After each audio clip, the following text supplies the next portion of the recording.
I am a friend of Bislett University and have been for a number of years. But my main task this evening is to introduce Professor Karma Nabulsi from Oxford University. Now, we are incredibly privileged to have Karma with us tonight, as she is well known in political education and, of course, in connection with Palestine. No one could be better qualified to talk to us about this important subject, traditions of liberation education, and I don't think there's a better place to do it than here at the Institute of Education, where so much work on educational research is based. So over to Karma on traditions of liberation education. So there's a number of ways that I could introduce the topic of what would a decolonized education look like. There's a number of campaigns around this, and there's a number of ways into it. There's a structure that requires a number of processes. So I'm not going to say there's one or the other. I'm going to say the one that I did. I'm just going to talk about the way that I found that I had to do it. When I became a student, after I had been in the movement for many, many years, and then became a student. I did it that way around. When I eventually started teaching, I didn't want to teach anything on the Middle East. He said, you supervised a thesis or two on occupation. That's an occupied territory, the Middle East. And in terms of, so it came out of a question of, where are the sources for something I'd like to teach that reflects something of the people that I knew, that I know, that are invisible. So it becomes by default quite easy to look at empire and colonialism because of the records. And the history of the Palestinian people, key moments, are really oral history. With this one, it's slightly more, this period, 50s, 60s, and 70s, actually there is literature, but there is an absolute absence of this remarkable revolution anywhere in teaching, in a way that I would recognize people that I knew, friends that I had, or myself even. So that's where it began from, and it took a good 7 years, because I would say there's lots of other ways, structures, etc., but we really had to start from below nothing. And so it was about, if people say, well, we want to hear these voices and not deracinated voices, there's quite a field in bringing in the voices of the South, I'm sure you know, and managing their voices. But if you actually want to bring the lived experience and the politics, the ideology, the substance of people, that's what's missing in the Western Academy, that kind of material, bringing that. So you want to provide something. So this is both a teaching resource and a research resource, because it allows people to go and to find things. So the Palestinian Revolution is a bilingual Arabic-English online learning resource that explores Palestinian revolutionary practice and thought, from the Nakba to the siege of Beirut in '82. There is, of course, the '88 First Intifada in the occupied Palestinian territories, but there is actually quite a lot of literature on that is accessible. Now, these 34 years of Palestinian political and social history were characterized by a distinctive revolutionary culture, and it was expressed in a specific political practices and forms of thought, forms of thinking. And this era also witnessed the mobilization of hundreds of thousands of Palestinians, Arabs, and international volunteers, both outside and inside historic Palestine. Now, these revolutionary cadres, and I'm going to finish with just a clip of one of the cadres, who was the founder, actually, of the Ashbal and Zahrat. So we've subtitled a few of the clips, but there's an enormous resource there in terms of, and I'll come to that in a minute. But the era, these revolutionary cadres built very dynamic, very elastic, popular movements, and created national representative structures with substantial political, military, and cultural capacities. And they launched what was a classic armed liberation struggle that really does count as a landmark anti-colonial movement of the 20th century. So you see what I mean about absence. There's nothing about it. Yeah? And that I found very frustrated. But anyway, alongside its older, fraternal Algerian movement, the Palestinian revolution was to the Arab world and the broader Middle East what the Vietnamese revolution was to Southeast Asia, the South African to Africa, and the Cuban to Latin America. And it had strong fraternal connections to these in a series of ways, which I won't go into tonight. You know? But they drew on these energies, and they were connected and cooperated intimately on a number of levels, sharing both an outlook and a political language of anti-colonial and anti-imperial liberation struggles of Africa, Asia, and Latin America. So beyond its regional stature, the Palestinian revolution took on a huge global significance, drawing on resources from across the world while influencing the politics, thought, and culture throughout. So this website will introduce readers to a remarkable phenomena, primarily through primary and contemporary sources. And that's to introduce people to it who might have read about it in secondary literatures and under other frameworks, I would say, in academic discourse. So it's not an archive, it's not an encyclopedia, or even a gazetteer. And it's not aimed at a collection of old documents or a chronicle of the many seminal events, you know, that relate to this revolution.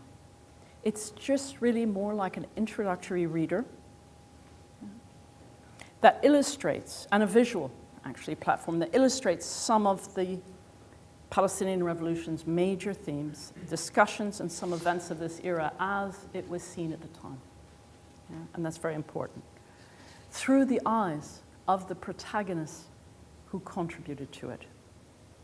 And afterwards, I can tell you a little bit, I'm not going to do that now because it's lengthy, about all of the people, because in order to create this, we launched on what ended up being 7-8 years of work.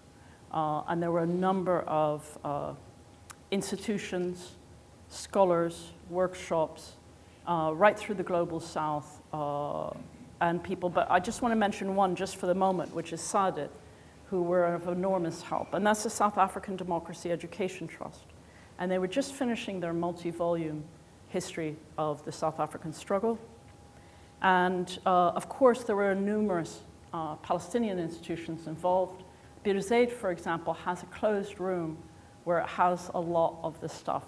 It still has quite, but also, along with Bir Zaid, Al-Najah, the Abu Jihad, Museum of Prisoners Movement, Sahar Habash Center, Institute for Palestine Studies, PASIA, the National Council, Shu'un, which is the journal, and Wafa, the news agency, has a lot of records in it.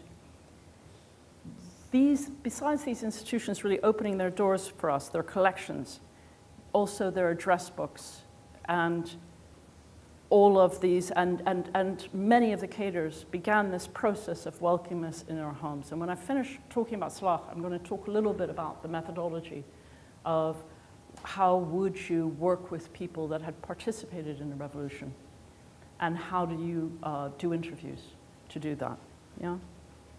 So there's just actually about 1/10 of what we did is on this website at the moment. There's a chaotic mess of hard drives with a lot of things that's for other projects, other things, but hopefully. I'm going to start with Teach. Yeah, should we go there? So Teach is the online course, yeah? And it's organized around 12, if you just go down, you see this picture, actually, Ali, if you go back, the tall man there holding up the book, the little red book behind Abu Jihad. I'm going to come back to him in the end because he's mentioned in the discussion Salah has about the founding. So anyway, you can carry on, yeah, showing people the. So each topic, so there's 12, and it could be used by lecturers, it can be used by students, it can be used really as a third-year undergraduate, first-year master's, but actually people can select sources. They can use a week. That's how there's a master's in Palestine Studies at SOAS. You know, they can use a week on it. There's actually now, we just had an email. There's people all over the world actually teaching it. We just had one from Mexico from a Palestinian, 48 Palestinian, who's at that very famous university that was set up by the Spanish Republicans from the Spanish Civil War, and they have this university anyway. He's going to be teaching it now, and in Chile they're translating it into Spanish as well at the moment. But so it's actually can be used in a number of ways by a number of institutions, teachers, faculty, etc. So in it, you've got written oral history, memoirs, interviews, communiques, resolutions, declarations, photographs, videos, songs, posters, and excerpts of revolutionary publications. So it also has a very broad geographic scope, and it includes material that was covered in the various areas of historic Palestine, as well as the Palestinian refugee communities. So it gives experience of a wide range of movements, fronts, organizations, unions, tiers of leadership, gender, social, and class locations. The themes are contextualized both regionally and internationally within the broader Arab, of course, global dynamics, including the role of the thousands of revolutionaries who joined the Palestinian struggle from across the world. So it's a pedagogical approach that's centered on a historical education driven by primary sources. And that was, where can we find this story? Yeah? And as anybody who works on the Middle East knows, there's an enormous amount of literature. Yeah? But in search of the Palestinian Revolution, you start beginning a different kind of search. So primary sources were essential. But this is also rests on a principle, on a belief that the access to the voices of the past is essential for developing an awareness and sense of the frameworks, practices, and experiences of that revolution, especially of the revolutionaries themselves. So we're looking at political traditions here. And the historical texts are seen as engagements, which they were, and reflections of the revolutionary practice of the time. So we've written, in the end, we ended up writing on each of those weeks, if you open the Nakba experience, we ended up writing an essay just to explain a little bit the context of these sources, and to guide people through these 12 weeks, and then you can click on and go to, I don't know what you're going to find if you do that, but we can try that. A lot of everything translated. There's a Mirror Arabic site, which I could take you through at the end. So this is the other side. So there's this course that takes you through these 12 weeks. This is the Learn side, and it's an online gallery, really. And so you can explore these different subjects, movements, moments, and culture. Yeah? And under them, you'd have things like founding, joining, mobilizing, at home, on the borders in the world, dissemination, we're going to go to education, under culture, and ideas. Yeah. So there is revolutionary moments is a kind of introduction into how Palestinian movements carried out their engagements within historic Palestine. That's the second one of the three revolutionary moments, the second one down, yeah. And it looks at the particular things that were happening in Palestine along the Jordanian, Lebanese, Syrian borders, and how a global solidarity, in fact, was practiced and supported. So it actually looks a lot at the Arab involvement, which was very intensive, very multi-layered involvement in the Palestinian Revolution. And also the Africa, Asia, Latin American connections and solidarity in the challenging political atmosphere of Western Europe and North America, which stays with us always, doesn't it? Yeah. So the revolutionary movements, which was the top one, is really about the factions, the movements, how they worked, how they operated, which is quite unique. And they get written about a lot in many of the textbooks that I'm not going to mention their names. But it gives a glimpse in the way Palestinian cadres, given this is looking at the role of the cadres, of these middle tier and grassroots, the people that made up this remarkable revolution. And so how did they found movements? How did they join them? How did they train in them? How did they mobilize, and how did they plan for action to them? Yeah. So it looks at the Palestine Liberation Organization as a structure within which certain unions, like the General Union of Palestinian Women, that has a long history. And it was really, many of these acted as the core site of mobilizing for the revolution. Sweet's nodding, you remember that. So, and finally, the Revolutionary Culture Centers brings us into the world of Palestinian revolutionary ideas, the intellectual output, and the creative production in the printed press, cinema, radio, and photography. I mean, if you look at what people can then write on or have written on, there's a lot of interest in, let's say, revolutionary films of the Palestinian era. It's really vast. So it's press, cinema, radio, and photographer, and also revolutionary education, which is what I wanted to touch on a little bit tonight, and get Salah to talk about the Scouts. Yeah? And it was the most important, I would say, feature of the revolution. There was an enormous amount of debate, discussion, and training in cater schools, youth schools, Scouts, and also intellectual debates within the Palestine Research Center, which was really the engine room of intellectual, and had people from all over joining it from different countries.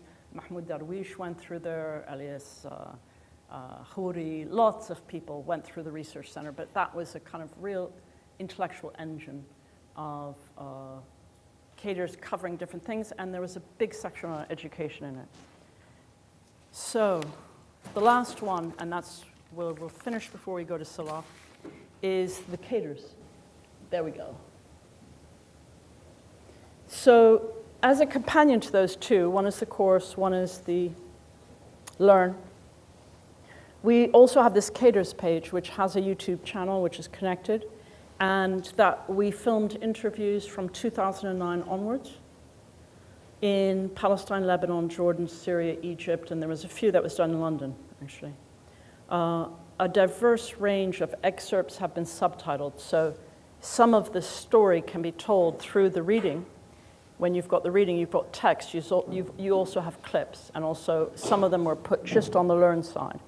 And that's another task ahead of us, hundreds of hours. And Abdulrazak said, we have the biggest archive of anti-colonial history told by the revolutionaries, and I said, no, it's okay, we don't say that, we just do it, yeah? But apparently the amount that we've gathered now, but it's a big project to subtitle them, and there's a wealth of information. So one of the largest, I like to say, online oral history collection of anti-colonial study, and it's really researchers, scholars, the general public, and the one, the people that it was done for, which I haven't mentioned, is the young generation of Palestinians, because this is their history and it belongs to them. And it was part of the work with old cadres, people that I know, is that they actually understood what this was for, that great national history experience was in their heads, and that it didn't belong to them, it belonged to all of them. And so there's been most of the young generation have an uncle, a grandparent who was in the revolution, they don't talk about it. And so this was a way in which part of the responsibility of those cadres was to understand that actually those histories, and we found a lot of interesting things about what it's like to retrieve collective history instead of individual history. Because you're interviewing an individual, but they've been part of a collective experience. And it's very hard to access that, and very painful, actually. But we found Sadet had, it was very helpful, actually, with Sadet, because they had the same thing with their old cadres. Yeah, it's very difficult to talk about that, and I'll cover why, if Siri will let me. So the course was developed in order to answer a very simple question: how to bring these experiences of the Palestinian liberation movement in particular, and anti-colonial revolutions in general, into the curriculum. So we had noticed this complete void as educators, and this momentous event of the revolution, unfolding over several decades, had profound implications for the history of Palestine, global anti-colonialism, the Middle East, but there's no course, no account. So you know, there's a number of ways in which these textbooks, readers, documentary source collections have been developed around the Arab-Israeli conflict. And as much as they provide some resources, they also restrict what can be taught and what can be learned. And there's an emphasis on top-down state, diplomatic, military themes, for sure, in history and politics, as well as these overarching economic and social superstructures. But teaching the revolution opens up different possibilities for us. By necessity, it is centered on the Palestinian people themselves, rather than on great powers, regional states, and international and structural forces that have intervened so pervasively in their lives. So it's about the Palestinians themselves. Of course, not absent of these historical structures of the context, but it's about their popular struggles, their movements, their cadres, the philosophies, the song, the tactics, the strategies, rather than the policies and designs that are drawn up by others. Now, as I said, there is this notable gap also, is the transnational connections and ties that bind Palestinian revolution very tightly with other anti-colonial and solidarity movements. And that is where this great resource is, in those practices of this universalism and this alliances right across the global south. So, I mean, just to give I'll give two examples about how it's seen or how it had been seen or how the Palestinian revolution is discussed with how, let's say, you know, okay, we've got a little bit of an introduction of, the colonial story or, decolonized. And so in North America, Europe, it's widely acceptable to teach histories of victimhood, suffering, and injustices. In Africa, Asia, and Latin America, it is far more difficult to teach the history of the revolutionary armed struggle. Anything anti-colonial, including Algeria, Vietnam, South Africa, and of course, Palestine. So when we look at how Western anti-colonial revolutions are taught today, so we can look at the French or American revolutions, how it's taught in the university, and they are never, ever reduced to the question of violence, ever. And so the American Revolution, the French Revolution, these revolutions are seen as complex phenomena that are approached from multiple angles and approaches, and for at least 40, 50 years now, I would say. They're being taught increasingly as viewed from the bottom up. In other words, these events are taught as revolutions, multidimensional, dynamic, transformative, and carried out by a diverse range of actors who have names, faces, and stories to tell. In contrast, just to cite two major African and Asian examples, on the rare occasions when they are taught, the events universally known in Africa and Asia as the Algerian and Vietnamese revolutions are described as the Algerian Civil War, the Vietnam War, rather than as the substantial revolutions that they were. So popular and progressive histories of these grand struggles where many lessons are, many helpful lessons. I always say, if the Europe wants to learn about democratic practice, come to us. That's the location of it. If we want to teach democracy or education or civic mobilizing. But these progressive histories are overshadowed by discourses on violence, war, terrorism, counterinsurgency is a big one. Huge subliteratures on those. And in the case of teaching frameworks on the Palestinian people, of course, this is all the more evident, not least because the cause is ongoing and the political debates around it continue unabated. If you're thinking of balance pedagogically and for scholars, we're looking at class, we're looking at gender, single country. I said, look at there's a Japan Center, look at the American studies.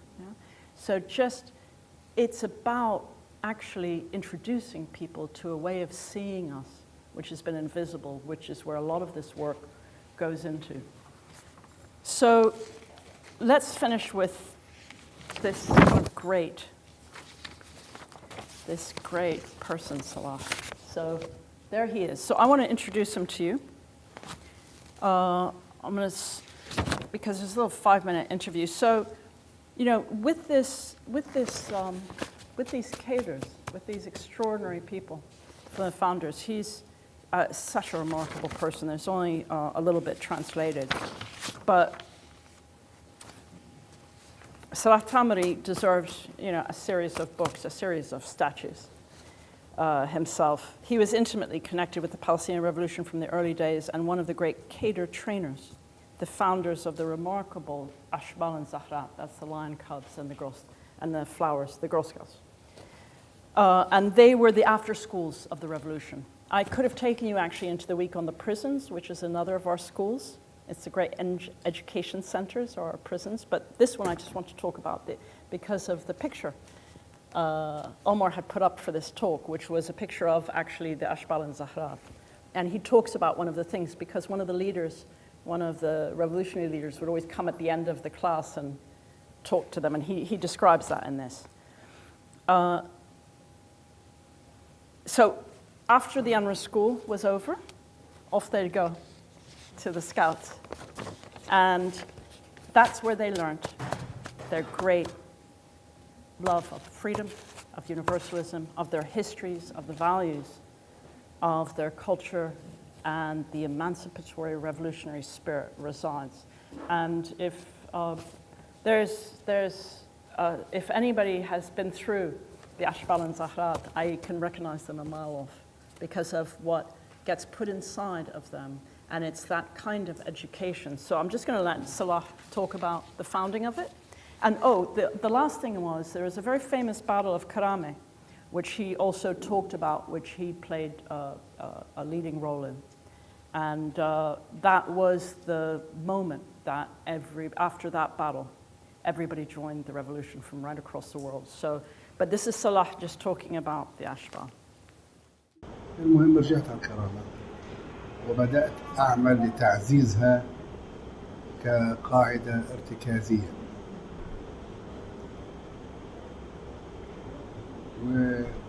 وبدأنا تنظيم الناس.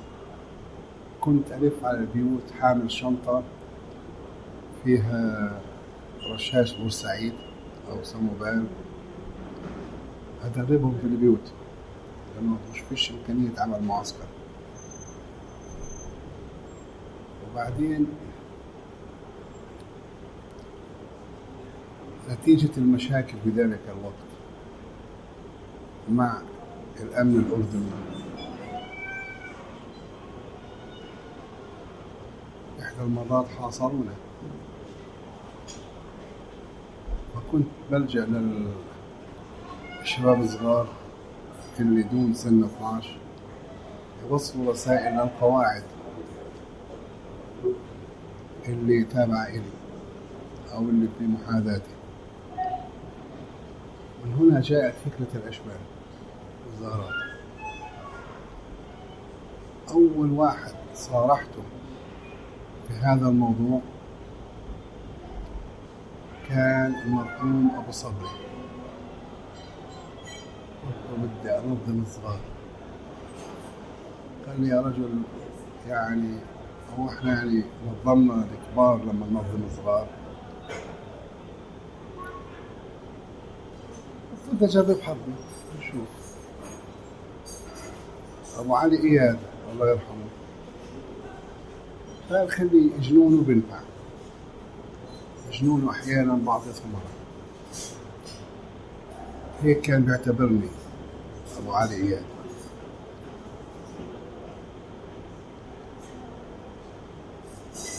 فبدأت بعد الكرامة مباشرة أنشأت أول معسكر للأشبال والزهرات في مخيم البقعة، وانتشرت فكرة الأشبال. يعني وفي ذلك الوقت كنت مدرك إنه الجانب الثقافي لهذا المشروع مش الجانب العسكري. يعني كان التركيز على الجانب الثقافي، كان التركيز على تعميق الانتماء لقضيتهم.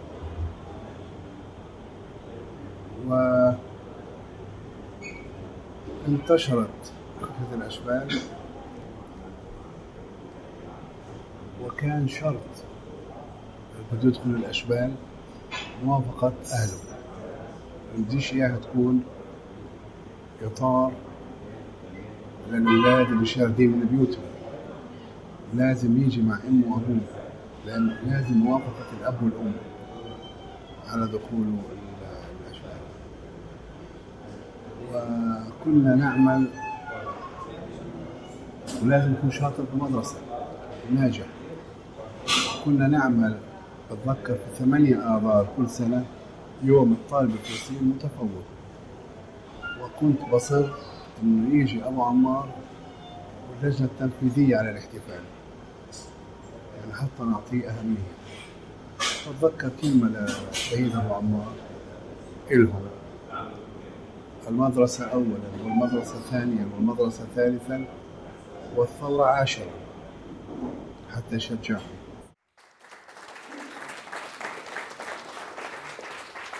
That is some amazing resource. I have to say that it is quite clear that one huge advantage that Palestinians have in the face of the most enormous oppression and difficulties in everyday life is their commitment to education. And what came through that, particularly that last interview, was this informal education, incredibly important through the cubs and the flowers, and that informal after school. But the insistence that you must also do incredibly well at school. You must devote yourself to your studies.